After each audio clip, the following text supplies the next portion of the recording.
What if I told you that hitting $25,000 in savings might actually make you feel worse before it makes you feel better? That the moment you cross that threshold, you enter a psychological twilight zone most people don't even know exists? You're about to discover why saving money creates problems nobody warns you about, and why understanding these hidden traps is the difference between building real wealth and sabotaging yourself right when you're finally gaining traction. If you're tired of feeling caught between who you were and who you're trying to become, you're in the right place. Hit that subscribe button because this phase is messier than people admit. Here's what's happening right now. You've been grinding. Maybe you started at zero. Maybe you crawled your way up from $400 in your checking account, living paycheck to paycheck with that familiar knot in your stomach every time an unexpected bill hits. You've made sacrifices. You've said no to dinners out. You've driven the same beat-up car for another year. You've stayed in on Friday nights while everyone else was spending money they probably didn't have. And finally, after months or maybe years of discipline, you hit a real milestone, $25,000. It's sitting there in your account, real money, the kind of money that should make you feel secure, accomplished, free. But instead, you feel weird, off, like something's wrong but you can't quite name it. You thought crossing this threshold would feel like winning, but it feels more like standing at the edge of something you don't understand. And here's the thing nobody tells you, that feeling isn't random, it's not in your head. You've just entered the dark side of saving money, and it's about to mess with you in ways you didn't see coming. Let's talk about what actually happens when you save $25,000. Not the fantasy version where you feel instantly rich and confident, the real version, the one that includes all the psychological warfare your brain wages against you the moment you start building something real. First, there's what I call the identity lag problem. Your bank account says you're someone who has their financial life together. You've built real traction, you've proven you can delay gratification, stick to a plan, and accumulate actual wealth. But your brain? Your brain is still running the old operating system, the one where you're broke, where every purchase feels dangerous, where you check your account balance 3 times before buying groceries because you're terrified of overdrafting. Your financial identity upgraded to version 2.0, but your self-identity is still running version 1.0, and the software conflict is brutal. You walk past a coffee shop and your first instinct is still, I can't afford that, even though you absolutely can. You see a pair of shoes you need and you feel guilty for even considering spending $30. Someone suggests splitting an Uber and you panic about the $8 charge. This isn't rational anymore. You're not actually broke, but you feel broke, out of habit, out of self-protection, out of the identity you built during all those months or years of struggling. And here's where it gets darker. This identity lag creates internal conflict you don't even realize is happening. Part of you knows you've changed. Part of you is still terrified that you're one mistake away from losing everything. So you end up in this weird middle space where you can't enjoy what you've built because you're too afraid to acknowledge you've actually built something. You saved $25,000, but you're still living like you have $2,500. And the gap between those two realities starts eating at you. Then there's the second trap, the fear of losing it all. This one sneaks up on you. When you had nothing to lose. There was a strange freedom in that, even if it was terrifying. But now you've got something. And the more you save, the more afraid you become of losing what you built. It's like you've been playing a video game on easy mode, where dying just meant starting over at the last checkpoint, no big deal. But suddenly, you're on hardcore mode, where if you die, you lose everything, and every decision feels like it could be the one that wipes out your entire save file. This fear shows up in specific ways. Financial anxiety that wasn't there before. You start checking your account more often, not because you're worried about overdrafting, but because you're worried about the number going down. You develop hyper-frugality that goes beyond smart budgeting into something that borders on obsessive. You can't spend money on anything without doing 3 days of research and comparing 17 options, because what if you make the wrong choice? What if that $50 could have been invested instead? What if? Analysis paralysis becomes your constant companion. You want to invest that money because you know letting it sit in a savings account means inflation is slowly eating it. But what if you invest wrong? What if the market crashes? What if you pick the wrong index fund, the wrong stocks, the wrong bonds? So you do nothing. You overthink every possible investment until the options blur together, and making no decision feels safer than making any decision. Meanwhile, your money sits there, doing nothing, and you know this is also wrong, but at least it's not actively wrong. At least you can't lose it if you don't move it. This is the dark joke of building wealth. The finish line you've been running toward turns out to be a new starting line, and the new race is harder because now you're carrying something precious and breakable. But wait, it gets even more complicated. The third trap is something most people never talk about because it feels almost taboo to admit: the fear of outgrowing your social circle. This one runs deep and it's often completely subconscious. You might not even realize it's happening until you're in therapy 5 years from now, connecting dots you didn't know existed. Here's what happens. You start making progress. You hit 10K, then 15K, then 20K, then 25K. And as those numbers climb, you start noticing things. Your friends are still living paycheck to paycheck. Your family is still making the same money mistakes you used to make. Your coworkers are still complaining about being broke while buying lunch out every day. And you start feeling different. Not better, necessarily. Just different. Like you're standing on one side of a river watching everyone else on the other side. And the river keeps getting wider. Many people subconsciously hold themselves at $20,000 to $30,000 because going beyond that feels like betrayal. If I get serious about money, I'll leave people behind. That thought might never form in complete sentences in your conscious mind, but it's there, running in the background, sabotaging your progress in tiny ways. You spend a little more than you should. You don't quite max out your savings rate. You make choices that keep you tethered to the financial reality of the people around you because moving beyond that reality feels like moving beyond them. This is massive. This is one of the biggest invisible barriers to wealth building that exists, and almost nobody talks about it because it sounds selfish or elitist to even acknowledge. But it's real. You can't outgrow your social circle financially without feeling like you're outgrowing them personally. And that fear is so uncomfortable that many people choose to stay stuck rather than face it. And right alongside that fear lives the fourth trap, the weird shame of doing better. People feel guilty for succeeding when others aren't. This shows up in strange ways. You downplay your progress. Someone asks how you're doing financially, and instead of saying, "Actually, I've saved $25,000, and I'm really proud of that," you say, "Oh, getting by, trying to save a little." You hide your wins because celebrating them feels like rubbing it in. You feel awkward when friends complain about money problems because you used to be right there with them and now you're not, and you don't know how to bridge that gap without seeming like you're bragging or judging. The shame is deeply non-obvious, but very real. It's the reason people stay quiet about their financial wins. It's the reason wealth building can feel isolating.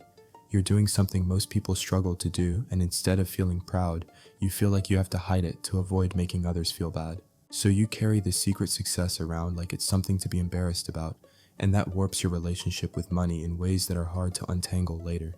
Now, here's where we need to zoom out and look at what's actually happening beneath all these traps. When you save your first $25,000, you're not just accumulating money, you're undergoing an identity transformation. And identity transformations are messy, they're uncomfortable.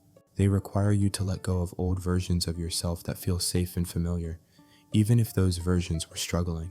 You have to grieve who you were while becoming who you're trying to be. And there's no clean way to do that. The person who had $400 in their account developed survival mechanisms, quick decisions, short-term thinking, a scarcity mindset that was actually adaptive for that situation. But the person with $25,000 needs different mechanisms.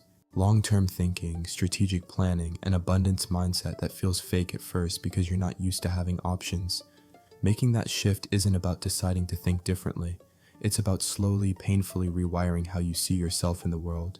And while you're doing that rewiring, you're also dealing with the practical reality that having money changes how you move through life. You start thinking about opportunity cost. That's the economist term for what you give up when you choose one thing over another.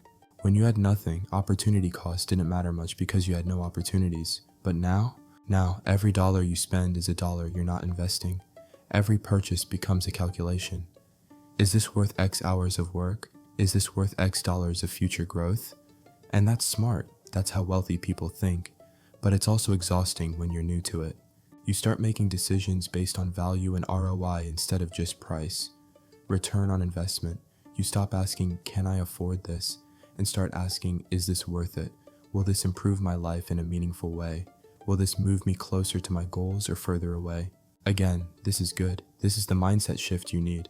But it's also alienating because most people around you aren't thinking this way, and suddenly you're the person who can't just spontaneously grab drinks without doing mental math about whether those drinks are worth the compound interest you're losing over the next 30 years. Let me walk you through how this plays out at different stages, because understanding this helps you see where you are and where you're going. If you're at $400 just starting out, here's your reality. Every dollar matters intensely. You're in survival mode. Your job right now isn't to think about compound interest or long-term wealth building. Your job is to stabilize, get to $1,000, then $2,000, create a buffer between you and catastrophe. This stage is hard because progress feels invisible, but you're building the foundation for everything that comes next. The discipline you develop here, the small wins you stack, those matter more than the actual dollar amounts. If you're grinding toward your first $10,000, you're in the consistency phase. This is where most people quit because it's boring. You're doing the same things over and over, and the wins aren't dramatic anymore. You're not going from $400 to $1,000, which feels like a massive victory. You're going from $7,300 to $7,800, and that feels like nothing, even though percentually it's the same effort. This is where you need to zoom out and see the pattern. You're proving to yourself that you can do this long term. That's worth more than the money itself. If you're closing in on $25,000, or you've just crossed it, welcome to the identity crisis stage. Everything I've described above is happening to you right now.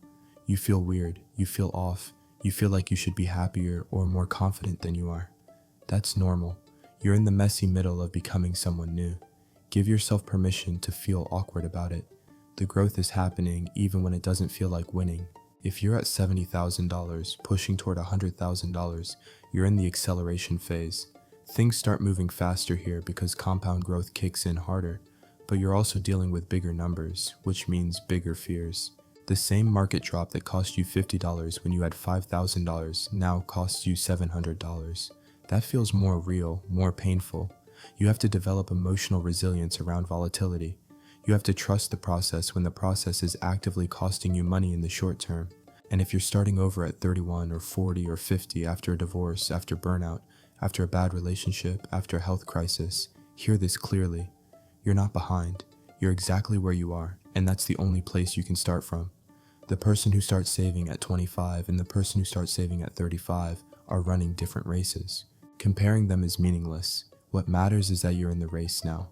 Your timeline is your timeline. The principles work the same regardless of when you start applying them. So, what do you actually do with all this? How do you navigate the dark side without letting it stop you? First, acknowledge the identity lag. Name it. Say out loud, "My bank account has changed, but my self-image hasn't caught up yet." That simple recognition diffuses a lot of the internal conflict. You can start consciously updating how you see yourself. Practice small acts of spending without guilt on things that genuinely add value to your life. You're not broke anymore. You don't have to live like you are. The goal is balance, not deprivation. Second, reframe the fear. Yes, you have more to lose now. That's not a bad thing. That's called having something worth protecting. But protection doesn't mean paralysis. Do the basic smart things. Emergency fund, diversified investments, simple, boring, proven strategies. Then let go of the rest of the fear because it's not serving you. It's just noise your brain generates to keep you from taking necessary risks. Third, get comfortable with the social awkwardness. You are going to outgrow some relationships, not because you're better than anyone, but because you're moving in a different direction. That's okay. The people who matter will adapt with you or be happy for your growth, even if they're not on the same path. The people who resent your progress were never really supporting you anyway. Build new relationships with people who are where you want to be. Mentor people who are where you used to be. Create a financial ecosystem around yourself that reinforces growth instead of stagnation. Fourth, practice celebrating your wins privately and publicly. You earned this. You sacrificed for this. You don't have to hide it to make other people comfortable. Flip the shame into pride. Not obnoxious pride, not bragging, but quiet confidence. Yeah, I saved $25,000. It took me 3 years and it was hard, and I'm really proud of that. Say it. Own it. Let it be true. And here's the practical framework that ties all this together. Think of it as 4 phases. Stabilize, stack, supercharge, sustain. Stabilize means get to your first $1,000, then $2,000. Build a small emergency fund, stop the bleeding, get out of overdraft territory. This phase is about survival and proving to yourself that you can do this. Stack means build consistency. Automate your savings. Hit $5,000, then $10,000, then $25,000. This is the grinding phase. It's not sexy, but it's where you build the identity of someone who saves. Every month you stack a little more, you're reinforcing the new version of yourself. Supercharge means start investing intentionally. Once you have your emergency fund solid, start putting money into assets that grow. Index funds, retirement accounts, whatever matches your risk tolerance and timeline. This is where compound interest starts doing heavy lifting for you. Time becomes your weapon instead of your enemy. Sustain means protect what you've built and keep growing. Avoid lifestyle inflation. Don't let your expenses grow as fast as your income. Keep debt low or eliminate it entirely. Make choices based on long-term value, not short-term comfort. This is the phase where you're not just building wealth, you're building a wealthy life, and there's a difference. Imagine what life feels like when you've really internalized this. When you have 6 months of expenses saved. When an unexpected car repair is annoying but not devastating. When you can take a job because you love it, not because you're desperate. When you can help a friend in need without wrecking your own finances. When you think about the future with excitement instead of dread. That's what you're building toward. Not just a number in an account, but options. Breathing room. Freedom. Money stops being your enemy and becomes your tool. Stress drops. Anxiety quiets. You make better decisions about work, relationships, where you live, how you spend your time. Because you're not making those decisions from a place of desperation. You're making them from a place of choice. And that changes everything. Here's what I want you to do today. Pick one of these actions and do it before you go to bed tonight. Open a high-yield savings account if you don't have one and move your first $50 into it.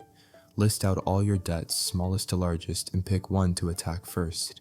Go through your bank statements from last month and find $100 worth of subscriptions or habits you don't actually value.